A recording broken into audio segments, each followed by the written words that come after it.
안녕하세요. 알파기의 경제뉴스입니다. 김영규 한국경제기자네요. 이우연 회장 이종산업 결합은 트렌드, OCI 한미 로드맵 곧 제시한다고 합니다. 조회수는 한 건이고요. 자, OCI 홀딩스는 보도자료에서 한미약품과의 통합으로 바이오 업계에서 높은 경쟁력을 지니게 될 것이라며 2018년 글로벌 시장에서 제약 바이오와 이종산업 간 인수합병 거래 건수는 966건으로 전체의 67.2%를 차지했다고 밝혔다. 그러면서 글로벌 바이오 업계에선 수십 년 전부터 이종산업 간 결합을 통해 톱티어 회사로 성장한 곳이 많다며 영국 ICI, 독일 바커 및 바이엘 등을 사례로 제시했습니다. 이충희 서울경제 기자입니다. 올해 주총 표 대결 무대될 듯 경영권 22% 증가합니다. 조회수는 한 건이었고요. 최근 OCI 그룹과 통합 과정에서 배제된 한미약품그룹의 장차남도 주주 제한권을 행사하고 나섰다. 통합에 반대하는 장남 임종윤 한미약품 사장과 차남 임종훈 한미정밀화학 대표는 지난 8일 자신들을 포함한 6명을 한미사이언스 이사진으로 선임하는 안건을 주총에 상정해달라고 제안한 상태이다. 김경택 서울경제기자입니다. 매출 2배는 기본, 작년 고공비행 LCC 채용문도 활짝, 조회수는 한 건이고요. 한편 대형항공사 FSC는 코로나 특수를 누렸던 화물 사업 실적이 크게 줄면서 매출은 늘었지만 영업이익이 떨어졌다. 대한항공은 사상 최대인 14조 5,751억 원의 매출을 기록했지만 영업이익은 1조 5,869억 원으로 전년 2조 8,836억 원보다 절반 가까이 떨어졌다. 아시아나항공 역시 매출은 6조 5,321억 원으로 사상 최대였지만 영업이익은 45% 급감한 4,007억 원을 기록하는 데 그쳤다. 김성미 헤럴드 경제 기자입니다. PEF 코리아 디스카운트 해소 놓고 엇갈린 시선, 조회수는 2건인데요.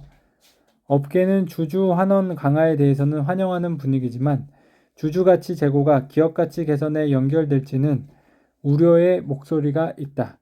PEF 운용사는 기관 투자자 등 출자자 LP의 자금을 받아 펀드를 조성해 기업에 투자하는 만큼 LP들에게 투자금을 돌려주기 위한 배당 확대는 사실상 어느 때나 바라는 기조다. 그동안 최대 주주가 PEF 운용사일 경우 주주 및 대중의 시선을 고려해 보수적인 입장으로 배당 정책을 가져갈 수밖에 없는 현실이었다. PEF는 기업을 인수 후 다시 되파는 구조임에 따라 보유기간 동안 배당 확대로 회사의 현금성 자산을 줄여가긴 쉽지 않은 구조였다. 기업 밸류업 프로그램은 주주가치 개선을 위한 배당 확대 기조의 명분이 될 거란 기대다. 다만 PEF 운용사는 펀드 만기 전 기업을 다시 매각해야 하는데 매각 시 더 높은 밸류에이션을 받기 위해서는 보유기간 동안 투자 확대가 필수라는 점이 배당 확대가 기업가치 개선의 해결책이 될 거라는 지적, 매각 보유기간 동안 투자 확대가 필수라는 점이 배당 확대가 기업가치 개선의 해결책이 아니라는 지적이 나온다. 이익 확대를 위해. 뒤엔 끊겼네요. 임철영 아시아경제 기자입니다.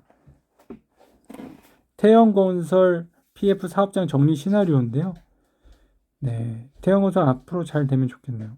조회수 한 건이고요. 자, SBS 얘기죠. 사내는 4천억 원을 태영건설에 지원하는 대신 TY홀딩스가 보유한 SBS 주식 556만 6,017주를 담보로 잡는다. 지난 16일 종가 25,850원 기준 1,400억 원 규모다. TY홀딩스가 담보를 제공하는 SBS 지분은 채권단이 앞서 담보로 잡은 117만 2천주를 제외한 전량입니다. 알파균 일본의 기업 가버넌스 개혁에서 배운다 세미나 갔었는데요. 즐거운 시간이었습니다. 한영준 파이낸셜 뉴스 기자입니다. 하나투어 벚꽃 배당 8.32% 받는다. 조회수는 한 건이고요.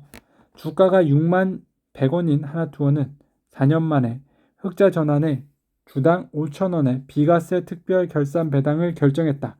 배당 수익률은 8.32%다. 배당 기준일은 오는 4월 2일로 배당금을 받으려는 투자자는 늦어도 3월 29일까지 주식을 매수해 기준일까지 들고 있어야 합니다. 정혜윤 머니투데이 기자입니다. 가라앉았던 리츠 다시 띄운다. 주택 공급부터 배당 확대까지. 네, 조회수는 없었고요. 이에 최근 국토부는 주택 공급 측면에서 리츠의 여러 규제를 풀어주는 것뿐 아니라 리츠 수익 배당 확대에도 나섰다. 리츠 배당 가능 이익에서 자산 평가 손실을 제외하는 내용을 골자로 한 부동산 투자회사법 개정안이 이달에 통과돼 오는 8에서 9월 시행될 예정이다.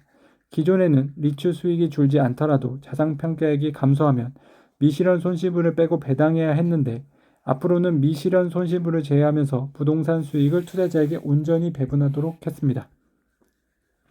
카카오톡 오픈 채팅방에서 알파균 검색해주세요.